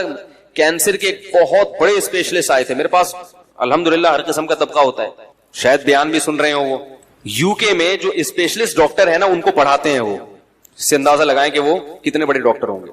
تو وہ ملاقات کے لیے آئے, میں تو وہ آئے تھے مجھ سے کچھ پوچھنے کے لیے. ہم نے کہا جب اتنے بڑے ڈاکٹر ہیں تو بجائے ہم سے پوچھیں ہم ہی پوچھنا شروع کر دیں. میں نے سوچا ہوگا تو لینے کے دینے پڑ گئے. تو میں نے ان سے ویسے ہی کچھ نالج حاصل کی. میں نے کہا یہ کینسر کی بیماری کی بنیادی وجوہات کیا ہوتی ہیں, کچھ نالج میرے پاس تھی جو میں شیئر کرنا چاہ رہا تھا ان سے. تو انہوں نے بھی وہی بات کی جو عام طور پہ سب کہتے ہیں کہ سب سے بڑی وجہ کینسر کی موٹاپا ہے. موٹاپے کا مطلب کیا, آپ اپنی ضرورت سے زیادہ کھا رہے ہو. اس زمانے میں ہر آدمی اپنی ضرورت سے زیادہ کھاتا ہے. ہماری ضرورت رمضان میں پتہ چل جاتا ہے ہمیں کتنی. کئی بار میں نے خود نوٹ کیا کہ بسا اوقات سحری کا ٹائم کم ہوتا ہے, 2-4 کھجورے کھا کے پانی پیتا ہے انسان اور پورا دن چلتا ہے بڑے آرام سے. اور پھر جب افطاری میں بیٹھتے ہیں 2 پکوڑے پیٹ میں جاتے ہیں. میں نے ان ڈاکٹر سے پہلے کہتے پکوڑے پہ پابندی نہیں لگائے, پہلے میں پکوڑے کے خلاف میں کوئی تقریر, ہاں اتنا بھی نہیں ہے صحت بنانے کے چکر میں آدمی بالکل دلیے پہ آ جائے, کھچڑی پہ آ جائے, یہ بھی غلط ہے یار. کیا کرنا ہے اسی صحت کا بھائی. وہ چائنیز گرم پانی پی کے رہتے ہیں نا زندہ, لمبی عمریں ہوتی ہیں. میں نے کہا ٹھنڈا پانی پی کے مر جاؤ, یہ بہتر ہے گرم پانی پی کے. گرمیوں میں بھی گرم پانی پی رہے ہیں پاگل لوگ. کیا کرنا ہے ایسے, اتنی بھی ہمیں زندگی سے محبت نہیں ہے بھائی, تمیز سے زندہ رہنا ہے جتنا تمیز سے رہ سکتے ہیں, ٹھیک ہے نا. وہ ہمارے حضرت پر جب کچھ جو ہے نا, کچھ حضرت نے فتوے بڑے ایسے دیے ہوئے تھے, تو کچھ اس زمانے میں علماء کا قتل بہت ہو رہا تھا, تو حضرت نے گارڈ رکھ لیے. تو وہ اتنا سخت سیکیورٹی کا نظام تھا کہ 24 گھنٹے گارڈ. حضرت نے فرمایا بھائی اس سے تو میں ویسے ہی مر جاتا بہتر, تو اتنے گارڈ مجھے نہیں چاہیے, تھوڑا دماغ ریلیکس ہو. ایسی زندگی کا کرنا کیا ہے جس میں 24 گھنٹے 6 آدمی ہر وقت سر پہ مسلط رہیں. کوئی بات نہیں, ہم شہید ہونا پسند ہے ہمیں, لیکن اتنی ٹینشن والی زندگی نہیں چاہیے ہم. تو 1-2 باقی گارڈ بھگا دیے, صرف 1 یا 2 گارڈ رکھے تھے. پھر تو وہ گارڈ بیچارہ شہید ہو گیا. حضرت کو اس نے پھر بھی حملہ ہوا تھا حضرت کے اوپر, وہ گارڈ شہید ہو گیا. خیر, تو اس سے کیا ہوتا ہے, کیا کہہ رہا تھا میں, بات یہاں کہاں سے آ گئی یار. ہاں, تو وہ ڈاکٹر کی بات کر رہا تھا. تو یہ سارے مسائل کہاں سے کھڑے ہوتے ہیں, موٹاپے سے ہوتے ہیں. ساری بیماریوں کی ابتدا کہاں سے ہوتی ہے, موٹاپے کا مطلب کیا ہے, زیادہ کھا رہے ہیں. تو 2 کھجورے کھاتا ہے انسان افطاری کے وقت میں اور پانی پیتا, کیسی کمر سیدھی ہو جاتی کہ نہیں ہو جاتی, 14 توق روشن ہو جاتے ہیں. اس سے پتہ چل جاتا ہے کہ ہمیں زندہ رہنے کے لیے اور چلنے پھرنے کے لیے, باڈی کو رن کرنے کے لیے اتنا کھانے کی ضرورت بولو بھائی نہیں ہے جتنا ہم کھا رہے ہیں. تو روزے کا یہ بھی فائدہ ہے. تو میرے بھائی رکھو تو اللہ کے لیے, دنیا کے لیے نہ رکھو, لیکن غریبی میں یہ فائدے بھی انشاءاللہ ہوں گے. نظر تیز ہو جاتی ہے, دماغ صحیح کام کرنے لگتا ہے, قوت برداشت بڑھتی ہے. سب سے بڑی بات یہ کہ اسٹیمنا بڑھانا, یہ تو دنیا میں ہر شخص چاہتا ہے کہ میرا اسٹیمنا بڑھے. ہوتا ہے کہ نہیں ہوتا؟ بہت سے لوگ اس لیے بھاگتے ہیں تاکہ ہمارا اسٹیمنا بڑھے اور زیادہ دیر تک بھاگ سکیں. جم خانے میں جو باڈی بلڈر وزن اٹھاتا ہے اس لیے کہ میرا اسٹیمنا بڑھے اور میں زیادہ سے زیادہ وزن بولو بھائی اٹھا سکوں. اسی طرح یہ بھی تو اسٹیمنا ہے کہ زیادہ سے زیادہ بھوکا رہ سکے. اور یاد رکھو اللہ نے ہماری باڈی کو ایسا بنایا ہے کہ جس چیز کی عادت ڈالو باڈی اس کے لیے تیار ہو جاتی ہے. کم کھانے کی عادت ڈالو گے نا باڈی اسی حساب سے اپنے آپ کو سیٹ کر لے گی. ٹھیک ہے اب اسی پہ آ گئے ہوں گے. جیسے گیس پہ گاڑی لے آؤ نا, ایک دفعہ گاڑی گیس پہ سیٹ ہو جاتی ہے, پیٹرول پہ جھٹکے لیتی ہے پھر وہ. ٹھیک ہے, پیٹرول پہ سیٹ ہے تو گیس پہ لانے میں بالکل باڈی کا ایسا ہی ہے کہ باڈی کو پراٹھوں پہ سیٹ کر لو تو پراٹھے پہ سیٹ ہو جائے گی, وہ کافی چائے پہ سیٹ کر لو تو بوتلوں پہ کر لو, برگر پہ کر لو تو برگر پہ. اور اگر ان فضول چیزوں سے بچ کے کم کھانے پہ اچھی خوراک پہ سیٹ کر لو گے تو باڈی اسی حساب سے اپنے آپ کو سیٹ کر لے گی. یہاں تک کہ آپ دیکھیں صحرائی علاقوں میں بہت کم پانی ہوتا ہے, اللہ اس کم پانی ہی میں ان کی باڈی کی تمام ضرورتیں پوری کر دیتے ہیں. آپ کو عجیب بات بتاؤں میں کہ جو چشموں میں رہنے والے لوگ ہیں, جہاں نہریں دریا ہیں, ان کی باڈی کو پانی کی ضرورت زیادہ ہوتی ہے, صحرائی آدمی کو پانی کی ضرورت کم ہوتی ہے, کیونکہ صحرا کے حساب سے اس کی باڈی ڈھل چکی ہوتی ہے. صحرائی پرندوں کو پانی کم چاہیے اور چشموں دریاؤں میں رہنے والے پرندوں کو پانی, اللہ نے ایسا فلیکسیبلٹی رکھی ہے نا انسان کے جسم میں, وہ اسی حساب. تو روزے میں ہم اسی حساب سے چلیں گے, باڈی اسی حساب سے اپنے آپ کو سیٹ کر لے گی, بشرطے کہ عید پہ آ کے اس کو بیڑا غرق نہ کریں. سمجھ آ رہی ہے بات؟ تو اس لیے یہ ساری بات اس طرف چلی گئی صحت پر. تو بھائی دل جمی کے ساتھ روزے رکھیں اور تراویح کی نماز بھی تسلی کے ساتھ پڑھیں. اچھا, میرا ایک تراویح پر بیان اپلوڈ ہونے والا ہے ابھی میری ویب سائٹ پر, 7-8 سال پہلے ہوا تھا. دانتوں کی صفائی کا حکم دیا. دانتوں کی صفائی اتنا زیادہ حکم دیا کیونکہ دانت سب سے زیادہ انسان کے خراب ہوتے ہیں. جب بھی کھائے گا تو کچھ نہ کچھ دانتوں میں لگا رہ جائے گا کہ نہیں لگا رہ جائے گا. بار بار حکم دیا مسواک کرنے کا. یہ بات خوب سمجھ لیں, کھانے کے بعد مسواک نہیں ہے, کھانے کے بعد خلال کا حکم ہے. خلال کا مطلب جو کچھ دانتوں میں پھنس گیا ہے آپ اس کو دھاگے سے نکالیں. ہمارے نبی صلی اللہ علیہ وسلم کھجور کی چھال کا جو تنکا ہوتا ہے نا, اس سے خلال کیا کرتے تھے. سمجھتے ہیں کہ نہیں سمجھتے؟ اور خلال میں جب بھی کھانا کھائیں تو اس کے فوراً بعد خلال, یہ سنت ہے نبی صلی اللہ علیہ وسلم کی. ہمارے شیخ حضرت مفتی رشید احمد صاحب رحمہ اللہ تعالی کھانے کے بعد باقاعدہ شیشے کے سامنے کھڑے ہو کر خلال کرتے تھے, دانتوں میں جو کچھ پھنسا ہے اس کو نکالا جائے. اس سے دانتوں کی لائف بڑھ جاتی ہے.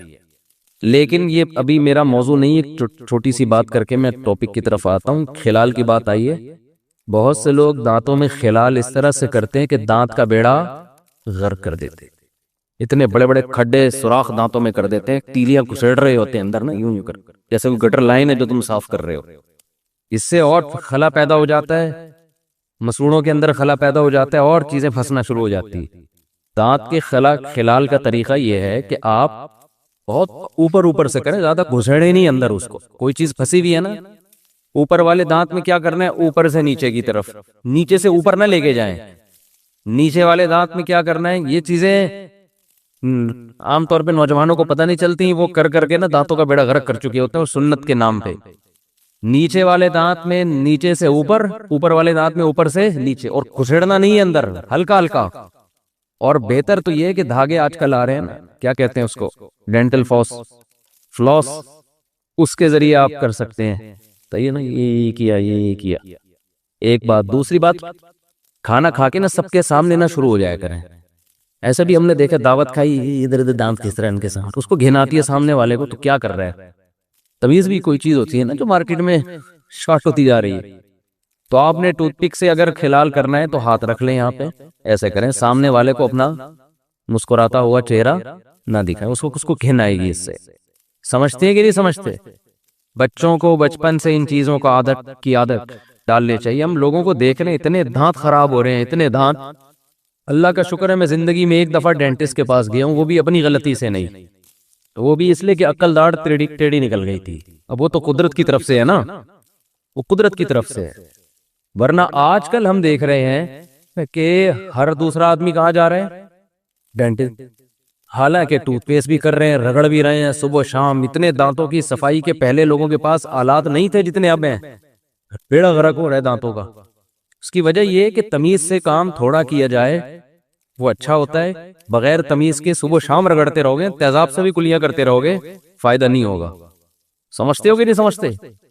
تو آپ نے ایک تو نیم کی مسواک استعمال کریں. نیم کی مسواک بہت بہترین چیز ہے دانتوں کے لیے. کوئی ٹوتھ پیسٹ, ٹوتھ برش نیم کی مسواک کا متبادل نہیں ہے. اور ایسے کیا کریں کہ یہ جو مسواک, کراچی میں نیم بہت اعلیٰ کوالٹی کا ہے, ورنہ بعض جگہوں پہ نیم میں وہ کڑواہٹ نہیں ہوتی. تو آپ نے کیا کیا، اپنے ایک انگلی کے برابر جو ہے نا موٹائی میں، جو آپ کو جیسا لگے، اس میں کوئی وہ نہیں ہے، آپ نے شاخیں ایک خاص ترتیب سے کاٹ کے گھر میں رکھ لیں. آپ 5-10 لکڑیاں اتنی آپ نے شاخیں کاٹ کے رکھ لیں. وہ 2-4 دن میں خشک ہو جائیں گی. خشک ہونے کا فائدہ یہ ہوتا ہے پھر اس کا برش بن جاتا ہے آرام سے. سمجھتے ہو کہ نہیں سمجھتے؟ تو آپ نے کیا کرنا ہے، صبح جب اٹھے آپ تو وہ نیم کی مسواک، نبی صلی اللہ علیہ وسلم صبح اٹھتے ہی اٹھنے کی دعا پڑھتے، الحمدللہ الذی احیانا بعدما اماتنا والیہ النشور. تمام تعریفیں اس اللہ کے لیے ہیں جس نے ہمیں موت کے بعد دوبارہ زندہ کیا. کتنا اچھا لگتا ہے اٹھتے ہی سب سے پہلے انسان اللہ کا نام لے. موت کے بعد دوبارہ زندہ کیا، وَإِلَيْهِ النُّشُورُ، اور ایک دن ہم نے دوبارہ اٹھنا ہے اسی کے پاس. اس طرح ہم قبر سے بھی ایک دن اٹھیں گے. جیسے بستر پہ سوتے ہیں ہمیشہ کے لیے نہیں سوتے، ایسے ہی قبر میں جب سوئیں گے تو بھی ہمیشہ کے لیے نہیں. ایک دن آئے گا فرشتہ، چل بھائی اٹھ جا، بہت سو لیے، حساب دے اب جو کچھ کر کے آیا ہے. یا وئی وہ کیا ہے سورہ یاسین میں، من بعثنا من مرقدنا. کافر کہے گا ہائے بدبختی، کس نے ہماری خوابگاہوں سے ہمیں جگا دیا. یہ خوابگاہ اس لیے کہا ہے کہ جب قیامت کا پہلا سور بھونگا جائے گا نا تو جو عذاب قبر کسی کو ہو رہا تھا، ثواب ہو رہا تھا، وہ بھی ختم ہو جائے گا، بالکل سب ختم. پھر کتنا عرصہ اللہ ہی جانتے ہیں. دوبارہ جب سور پھونکا جائے گا تو یہ جو درمیان کا ٹائم تھا قیامت کا پہلا اور دوسرا سور، اس کے درمیان کا جو ٹائم تھا، یہ ٹائم میں کائنات ساکت ہوگی، کچھ بھی نہیں ہوگا اس دوران، نہ کوئی عذاب نہ ثواب. روحیں بھی بے ہوش ہو چکی ہوں گی. اس کو اللہ نے سونے سے تعبیر کیا ہے. پھر جب دوسرا سور پھونکا جائے گا تو پھر لوگ کہیں گے ہمیں ہماری خوابگاہوں سے کس نے جگا دیا، ہم تو سمجھ رہے تھے کہ ہم ہمیشہ کے لیے سو گئے ہیں. جیسے آپ گہری نیند سو رہے ہو نا، کوئی آ کے آپ کو اٹھا دے تو آپ حیران ہوتے ہو، یہ ایک دم ہو گیا ہے میرے ساتھ، میں کہاں تھا ایک دم، میں کیسے، یہ کون سی زندگی ہے، یہ کون سا جہان ہے. تو نبی صلی اللہ علیہ وسلم دعا پڑھتے تو اس کے بعد جو آپ کا سب سے پہلا عمل ہوتا وہ کیا ہوتا، مسواک. قضاء حاجت سے پہلے بھی آپ کیا فرماتے، مسواک. اور کیسے، یہ جو آج کل مسواکوں کا جس طرح سے استعمال ہو رہا ہے، یہ بھی دانتوں کو بیڑا غرق کرنے کا بہت بہترین طریقہ ہے. خوب سمجھ رہے ہیں، کیونکہ ایک مسواک کا ایک برش بار بار استعمال ہوتا ہے، پانی لگتا ہے، اس میں سڑان پیدا ہوتی ہے، اسمیل پیدا ہوتی ہے، پانی لگ لگ کے، نمی لگ لگ کے. اور مسواکیں بھی پرانی عجیب ہی حساب چل رہا ہے مارکیٹ میں. اور کچھ مسواکیں تو ایسی ہیں ان میں مسواک کے علاوہ سب کچھ ہے، ڈنیا ہے، وہ مشہور بہت ہیں. جی یہ زیتون کی مسواک ہے، ٹھیک ہے استعمال کرتے ہیں لوگ، زیتون کی نہ کرنے سے بہتر ہے، لیکن وہ نیم کی مسواک استعمال کریں. یہ پیلو کی مسواک نہیں ہوتی جو بہت تیز ہوتی ہے. تو خیر آپ نے کیا کرنا ہے، نیم کی مسواک سرانے رکھ کے سو گئے. جب صبح اٹھتے ہی دانتوں میں چبا کے اس کو گول گول کرنا، گول ہونا کیا ہو گیا، ایسے کر رہے ہیں، دیکھیں یوں دانت کے بیچ میں رکھا، تھوڑا سا آپ کو لگے گا میں یہ نہیں چبا سکتا، بہت سخت ٹہنی ہے یہ، لیکن لگے گا آپ کو تھوڑی دیر میں نرم ہو جائے گی. چبانا شروع کیا اور گھمانا شروع کیا، چاروں طرف سے نا ہلکی ہلکی نرم ہوگی. یہ آپ یہ نہ سمجھیں یہ ٹائم ضائع ہو رہا ہے آپ کا. ایک تو مسواک کا ثواب ملنا بھی شروع ہو گیا اور دانت آپ کے صاف ہونا شروع ہو چکے ہیں اس عمل کے دوران. آپ کہیں گے ابھی ہم نے دانتوں پہ رگڑنا تو شروع کیا نہیں تو صاف کیسے ہو گئے. او بھائی آپ کے منہ سے جو تھوک نکلنا شروع ہوگا نا، لعاب بننا شروع ہوگا، اور مسواک کا جو کیمیکل نکلنا شروع ہوگا، ان کے کمبینیشن سے آپ کا حلق، آپ کا منہ اور یہ سارے جرمز مرنا شروع. اور یہ جو ہمارے مسوڑوں کو انگلش میں کیا کہتے ہیں یار، ایک آسان سا لفظ، گمس. آپ کے جو گمس ہیں نا، جب آپ اس کو چباتے ہیں تو وہ بھی کشادہ ہونا شروع ہو جاتے ہیں، ان میں اسپیس بننا شروع ہو جاتی ہے، بلڈ سرکولیٹ کرتا ہے نا. جب مسواک کو آپ چبانا شروع کرتے ہیں تو آپ کے دانتوں میں بلڈ کی سرکولیشن بڑھے گی کہ نہیں بڑھے گی. ابے جب چلو گے تو ٹانگوں میں سرکولیشن بڑھتی ہے نا، ہاتھ سے وزن اٹھاؤ گے تو ہاتھ میں بلڈ کی سرکولیشن، تو جب چبانا شروع کرتے ہو تو سرکولیشن بڑھتی ہے. تو آپ کے جو گمس ہیں وہ مسواک کا کیمیکل جذب کرنے کے لیے ریڈی ہو جاتے ہیں. یہ پورا ایک نیچرل پروسیس ہے جو برش میں نہیں ہوتا. برش کو چبایا نہیں جاتا، برش کیا رکھ دیا، وہ بھی صحیح ہے، وہ ایسا نہ ہو وہ بھی چھوڑ دیں، نہ ہونے سے 1000 گنا بہتر ہے، کچھ تو کریں. لیکن مسواک کا الٹرنیٹ نہیں ہے برش. اور مسواک کا جو کیمیکل بالکل آرگینک ہے. آپ کو پتہ ہے آج دنیا میں آرگینک چیزوں کی قدر بڑھتی جا رہی ہے. یہ جو کیمیکل ٹوتھ پیسٹ میں ڈالے جاتے ہیں، ہمیں کیا پتا کل تحقیق سے ثابت ہو کہ بیڑا اسی وجہ سے غرق ہو رہا تھا. ٹھیک ہے، میں نہیں کہہ رہا، میں کسی ٹوتھ پیسٹ پہ الزام نہیں لگا رہا، لیکن یہ انسانوں کی بنائی ہوئی چیزیں صحیح بھی ہو سکتی ہیں، فائدہ مند بھی ہو سکتی ہیں، اور سائیڈ افیکٹ بھی ہو سکتے ہیں. پیغمبر کبھی ایسی چیز استعمال نہیں کرتے جس میں 1% بھی نقصان کا پہلو، کیونکہ پیغمبروں کی گائیڈنس کہاں سے ہوتی ہے؟ اللہ کی طرف سے. ہر پیغمبر نے مسواک استعمال کی ہے. اگر اس مسواک میں نقصان ہو رہے تو آپ کا اپنا قصور ہے، آپ استعمال غلط طریقے سے کر رہے ہو اس کو. تو آپ نے کیا کرنا ہے میرے بھائی؟ دانتوں کے درمیان میں رکھ کے اس کو ہلکا ہلکا چبانا ہے اور گول گول گھمانا ہے، یہاں سے بھی اور لیفٹ سائڈ، تاکہ دونوں جبڑے آپ کے استعمال ہو نا. تو اس سے کیا ہوگا کہ آپ کے گمز میں وہ کیمیکل جذب کرنے کی صلاحیت بڑھے گی، اور آپ کے دانت تیار ہو جائیں گے کہ ہمیں صاف کرو. بالکل جیسے ہم جب کھانا کھاتے ہیں تو چباتے ہیں تو میدا ہمارا نگلنے کے لیے تیار ہو جاتا ہے، اور وہ کیمیکل پہلے سے چھوڑنا، بغیر چبائے نگلیں گے تو ہضم نہیں ہوتا. یہ پورا ایک نیچرل پروسیس ہے، چبانے سے شروع ہوتا ہے یہ مسواک کے، سمجھتے ہو؟ پھر آپ نے کیا کرنا ہے؟ جب چبا چبا کے ہلکا ہو گیا تو پھر آپ نے اس کو دانتوں پہ رگڑنا ہے تمیز سے. خلال آپ رات کو پہلے ہی کر چکے تھے، اس کا فائدہ یہ ہوگا کہ ایسا نہیں ہوگا کہ مسواک کے جو کیمیکل ہے آپ کے دانتوں کے بیچ میں نہ جائے، کیونکہ جو خلال آپ رات کھانے کے بعد کر چکے تھے اس سے وہ سارے دانت پہلے جو بڑے بڑے اس میں فالٹ تھے، جو چٹانیں پھنسی ہوئی تھیں، وہ کیا ہو گئیں؟ پورے پورے گوشت کے لیگ پیس پھنسے ہوئے تھے، اس میں پٹ کے گوشت پھنسا ہوا تھا، جو بھی تھا وہ سارا کیا ہو گیا ہے؟ نکل گیا. اچھا، ابو داؤد کی حدیث ہے، آپ صلی اللہ علیہ وسلم نے فرمایا جب دانت سے خلال، زبان سے خلال کرو تو نگل لو، جب کسی باہر کی چیز سے خلال کرو تو اس کو باہر پھینک. ابے بھائی کوئی گوشت پھنسا ہوا ہے، آپ نے زبان چلائی، نگل لو اس کو. لیکن جب آپ ٹوتھ پک وغیرہ سے خلال کریں تو نگلے نہیں بلکہ اس کو باہر پھینک دیں. اس میں کیا حکمت ہے اللہ ہی جانے. تو آپ نے کیا کرنا ہے؟ اس مسواک کو آپ نے پھر دانتوں پہ گھمانا شروع کیا، اس کی کڑواہٹ آپ کے جو پھیپھڑے ہیں نا ان تک کو صاف کرے گی، آپ کے گلے کو صاف کرے گی، آپ کی ناک کی رطوبات کو خارج کرے گی. وہ ایک ایک چیز میں حکمت ہے، یہ سب پہلے کی کروایا جا رہا ہے. اس کے بعد جب آپ وضو کرو گے نا تو آپ کی ناک بھی اچھی طرح سے صاف ہوگی، وہ کیمیکل ناک تک، آنکھوں تک پہنچے گا وہ، اور آپ کی نیند کو بھی غائب کر دے گا، آپ فریش ہو جاؤ گے. سمجھتے ہو؟ اس کیمیکل سے کاکڑ دن نہ ہو جائے گا بس. اور میں مختصر لفظوں میں اور کیا کہہ سکتا ہوں یار، آپ کر کے دیکھو، مزہ نہ آئے پیسے واپس. اور ایک الگ تازگی محسوس ہوگی آپ کو، ایک الگ ہی خوشی محسوس ہوگی، روحانیت محسوس ہوگی. اس کے بعد آپ نے واش روم جانا ہے تو جائیں، اگر ضرورت ہے، نہیں ضرورت ہے تو یہ کوئی فرض واجب نہیں ہے. لوگ صبح اٹھ کے نہیں بھی آ رہے ہو تو واش روم جا رہے ہوتے ہیں. بعض لوگوں کو دیکھیں نماز کے ٹائم پہ لازمی بیت الخلاء گھسیں گے. میری آج تک سمجھ میں نہیں آیا بھائی، واش روم کا تو جب تقاضا ہوتا ہے تو نماز کا ٹائم نہیں بھی ہو تو بھی جاؤ، جب تقاضا نہیں ہے تو نماز سے کیا؟ تو نماز اور واش روم یہ لازم ملزوم نہیں ہے، سمجھتے ہو؟ لیکن بہرحال ہوتا ہے صبح صبح عام طور پہ لوگوں کو، تو چلے جائیں واش روم سے فارغ ہو کر پھر آپ نے کرنی ہے وضو.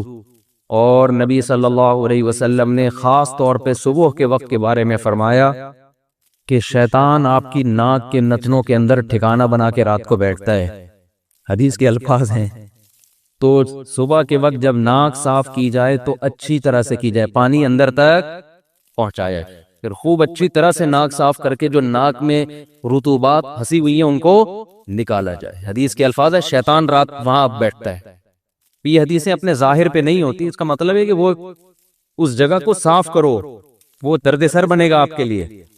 کتنے لوگ ہیں صبح اٹھتے بس کلی بھی نہیں کرتے، چائے پینا.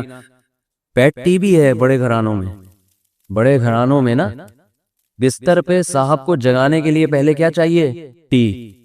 وہ مسواک نہیں کرے گا، دانت صاف نہیں کرے گا. آپ یہ تکلف نہ بھی کرو نا، صبح اٹھ کے پہلے برش کر لو، بس یہ بھی کافی ہے بھائی. اتنا ٹینشن میں جانے کی ضرورت نہیں ہے. ایسا نہ ہو کہ لوگ اتنا پہلے یوں چباؤ پھر یوں کرو پھر یہ چھوڑو یار. تو کوئی بات نہیں، آپ اٹھو برش کر لو پہلے، اس سے بھی فریش ہو جاؤ گے، ٹھیک ہے. تو اور ٹوتھ پیسٹ جو ہے نا، کمپنیوں کے اشتہار دیکھ کے، ایڈورٹائز دیکھ کے نہ لو، کسی ڈاکٹر سے پوچھو کہ کون سا کرنا چاہیے. ہمارے ہاں چیزیں خریدی جاتی ہیں ایڈورٹائز دیکھ کے کہ کس کا ایڈورٹائز زیادہ آ رہا ہے. حالانکہ عین ممکن ہے جس چیز کو ایڈورٹائز زیادہ آ رہا ہے وہ سب سے زیادہ نقصان دہ ہو، اسی وجہ سے ایڈورٹائز. اور پہلے ڈاکٹر کے اپنے دانت بھی دیکھ لو، ہاں، کہ اگر آپ کو اتنا دانتوں کا پتہ ہے تو اپنے کیوں ایسے خراب ہوئے ہیں آپ کے. اگر وہ کوئی معقول عذر بتاتا ہے بھائی قدرت کی طرف سے بھی بعض لوگوں کے ہوتے ہیں تو ایک الگ بات ہے، وہ تو پھر اللہ کی طرف سے ہے نا. ہمارے ایک جاننے والے حکیم تھے، انتقال ہو گیا، اللہ مغفرت فرمائے، انتقال بھی 100 سال کے بعد جا کے ہوا ہے۔ حکیموں کی عمریں بڑی لمبی ہوتی ہیں۔ میں ایک بات ڈاکٹروں سے کہتا ہوں، ڈاکٹر صاحب آپ کی سائنسی ترقی اپنی جگہ، عمریں ابھی بھی حکیموں کی لمبی ہوتی ہے، ٹھیک ہے نا؟ حالانکہ پھیپھو بھی ہوتے ہیں حکیم میں بہت سے، سارے نہیں، غلط علاج بھی باز کر رہے ہوتے ہیں، ڈرامے باز بھی بہت ہیں، لیکن عمر کس کی لمبی ہوگی؟ حکیم۔ صحت خوش مزاج ہوگا حکیم، جب آپ ملیں گے لگے گا یار بندے سے مل کے آ رہا ہوں، ایسا لگے گا دماغ بھی اس کا فریش ہے۔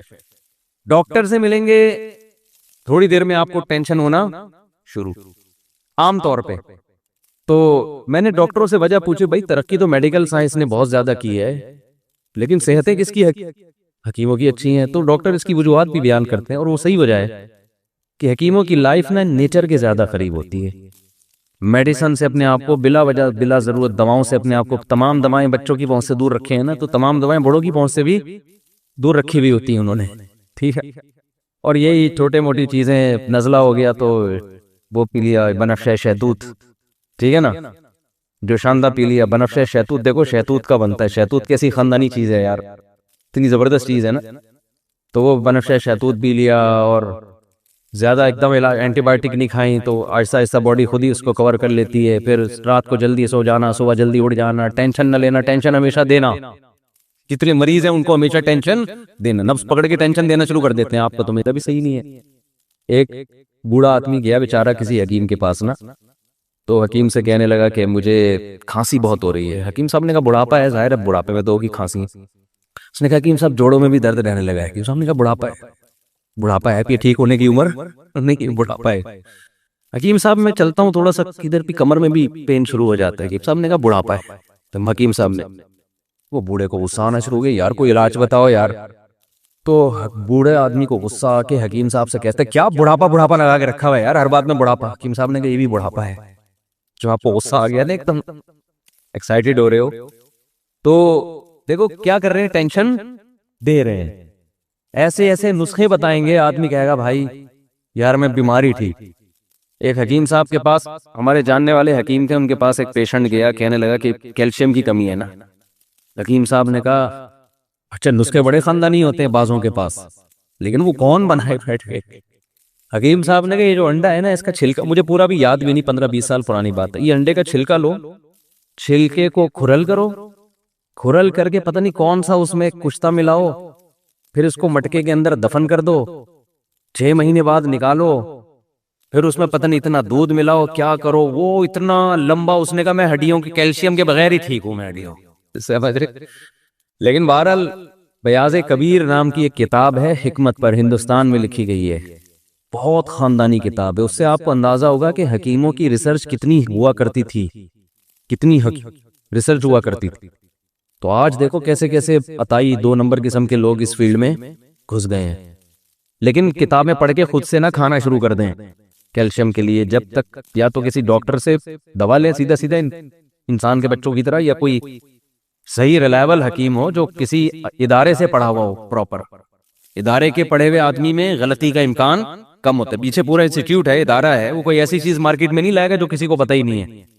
اچھا خیر، ہم کہاں چلے گئے؟ تو نبی صلی اللہ علیہ وسلم ہمیں یہ بتا رہا تھا کہ آپ صبح اٹھ کے جب اس طرح سے خاندانی طریقے سے مسواک کریں گے، مزہ نہ آئے پیسے واپس، آپ کے منہ میں خوشبو پیدا ہوگی۔ دیکھو ٹوتھ پیسٹ کی خوشبو نہیں ہوتی، ٹوتھ پیسٹ آپ کے منہ کی بدبو کو دور تو کر دیتا ہے، لیکن اس میں خوشبو نہیں ہوتی۔ مسواک والے جو ہوتے ہیں نا، ان کے قریب جاؤ، ایک الگ سے آپ کو اچھی اسمیل آئے گی، اس میں ایک الگ سے معدے تک کو فائدہ پہنچاتی ہے۔ نیم کی مسواک پیٹ کو فائدہ پہنچاتی ہے،